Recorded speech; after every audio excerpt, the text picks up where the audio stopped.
एक राजमहल में एक खतरनाक चुड़ैल रहती थी और महल के अंदर ही वो इधर उधर घूमती रहती थी। उस महल में जो भी जाता तो उसको वो चुड़ैल मार देती थी। गांव में लोग बहुत परेशान थे क्योंकि वहाँ रोज लोग मर रहे थे। तभी एक दिन गांव में एक पेड़ के पास पंचायत बैठती है और मुखिया से लोग बोलते हैं कि इसका कुछ उपाय निकालिए। भाई मैं क्या करूं? तुम ही लोग कुछ उपाय बताओ, क्योंकि वो एक चुड़ैल है और उससे हम नहीं लड़ सकते। उसे कोई झाड़ फूंक करने वाला ही मार सकता है। मैं एक तांत्रिक को जानता हूँ जो भूत प्रेत को भगाता है। अगर आपका इजाजत हो तो मैं उसको बुला सकता हूँ। मेरा पूरा इजाजत है, जाओ तुम उसको बुलाओ। ठीक है मुखिया जी, मैं उनको कल इसी जगह पर लेकर आऊंगा। फिर वो आदमी जंगल में अकेला जाता है क्योंकि उस तांत्रिक का एक जंगल में ही गुफा था और उस गुफा के अंदर ही रहता था। बस आज वो तांत्रिक मिल जाए, फिर उस चुड़ैल का तो खैर नहीं होगा और गांव में तो मेरा ही नाम होगा। फिर वो आदमी उस गुफा के पास पहुंच जाता है और उस गुफा में ही वो चला जाता है। गुफा के अंदर जाने के बाद वो देखता है कि अंदर तो तांत्रिक बैठा हुआ रहता है। बाबा, मैं बहुत दूर से आया हूँ। हमारे गांव में एक राजमहल है। उस महल के अंदर चुड़ैल रहती है और वहाँ जो भी जाता है उसको वो मार देती है। अरे बेटा, तुझे कौन भेजा है रे? मुझे मुखिया जी ने भेजा है। ठीक है बेटा, चलो मैं तुम्हारे साथ चलता हूँ।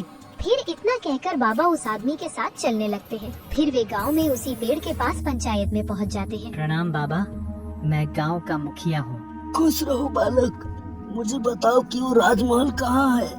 आज मैं उस चुड़ैल को गांव से तुम्हारे भगाने आया हूँ। मुझे एक आदमी साथ में दे दो बस। आपके साथ में ये दादाजी जाएंगे और आपको यही दिखाएंगे राजमहल। ठीक है, जल्दी चलो, मुझे भी देखना है कि वो कैसी चुड़ैल है। जाइए, दादाजी बाबा को राजमहल दिखा दीजिए। जैसे आपकी इच्छा मुखिया जी, मैं जा रहा हूँ। चलिए बाबा जी। पंचायत में बातचीत होने के बाद बाबा और वो दादाजी दोनों साथ में महल की तरफ निकल पड़ते हैं। ये वही राजमहल है जिसके अंदर वह चुड़ैल रहती है। तुम्हारा बहुत बहुत शुक्रिया। अब तुम जा सकते हो। मैं अंदर जाके उस चुड़ैल को भगाता हूँ। फिर बूढ़ा आदमी अपना घर चला जाता है और बाबा जी उस महल की तरफ बढ़ने लगते हैं। महल के अंदर जाने के बाद वो देखते हैं तो एकदम सुनसान था, जैसे वहाँ कोई रहता ही ना हो। यह तो सच में महल बहुत ही डरावना है। यहाँ तो चुड़ैल जरूर होगी। बाबा जी चारों तरफ देखते हैं। सन्नाटा इतना गहरा था कि उन्हें अपने पैरों की आहट भी सुनाई दे रही थी। महल के विशाल कमरों में धूल की परतें जमी हुई थी, मानो सदियों से कोई यहाँ न आया हो। ये सही जगह है, यही चुड़ैल को बुलाता हूँ। मैं कब तक उसको ढूंढूंगा। फिर बाबा जी वहीं पर बैठ जाते हैं और अपनी तंत्र विद्या से उस चुड़ैल को बुलाते हैं। ओम क्लेम क्लेम क्लेम चामुंडाए आवा आवाही आवा आवाही। ओम ब्रह्म शिवाय नमः, ओम ब्रह्म शिवाय नमः। इतना कहते ही चुड़ैल उसके सामने आ गई। अच्छा, तो तुम वही हो जो लोगों को मार रहे हो। आज मैं तुझे नहीं छोड़ूंगा। हट जा मेरे रास्ते से बाबा, वरना मैं तुझे भी मार दूंगी। मुझे धमकी दे रही है? तेरे जैसे कितने चुड़ैल को मैंने भगाया है। कोशिश करके देख ले बाबा। बाबा अपने मंत्र का जाप करते हैं और अपनी पूरी शक्ति से उस पर वार करते हैं, लेकिन चुड़ैल बच जाती है। मैं यहाँ हूँ। बाबा फिर से वार करते हैं, लेकिन चुड़ैल फिर भी बच जाती है। ओम चामुंडाई के छर्र। फिर चुड़ैल पीछे से आकर बाबा पर वार कर देती है और बाबा जमीन पर गिर जाते हैं। बाबा समझ जाते हैं कि इस महल में चुड़ैल को हराना मुश्किल है। फिर वो चुपचाप निकल जाते हैं और सीधे पंचायत में मुखिया के पास पहुंच जाते हैं। उस चुड़ैल को राजमहल में हराना मुश्किल ही नहीं, नामुमकिन है। फिर आप ही बताइए बाबा, हम लोग क्या करें? इस चुड़ैल को हराने का एक ही जगह है, महाकाल लोक।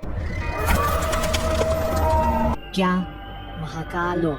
महाकाल लोक एक ऐसी जगह है जहाँ दुनिया की कोई भी बुराई शक्ति वहाँ जीत नहीं सकता। और मैं जा रहा हूँ, वहीं पे उसको बुलाऊंगा और उसको नष्ट कर दूंगा। तो इतना कहकर बाबा वहाँ से जाने लगते हैं, क्योंकि उस चुड़ैल ने बाबा पर भी हमला कर दी थी। फिर वो महाकाल लोक पहुँच जाते हैं। महाकाल लोक पहुंचकर बाबा ध्यानलीन हो जाते हैं, अपनी साधना में मग्न हो जाते हैं।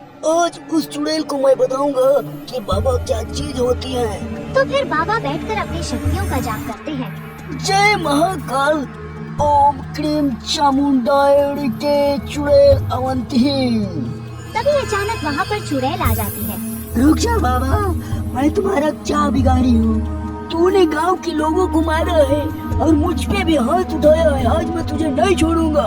मुझे माफ कर दो बाबा, आज के बाद मैं किसी को नहीं नुकसान पहुंचाऊंगी। चुड़ैल रो रो कर माफी मांगती रही, लेकिन बाबा ने उसकी एक भी नहीं सुनी। फिर बाबा ने अपने मंत्र का जाप करते हुए उस चुड़ैल को हमेशा हमेशा के लिए नष्ट कर दिया। चुड़ैल का अंत करने के बाद बाबा भी वहाँ से जाने लगे। इसके साथ ही राजमहल पहले जैसा हो गया।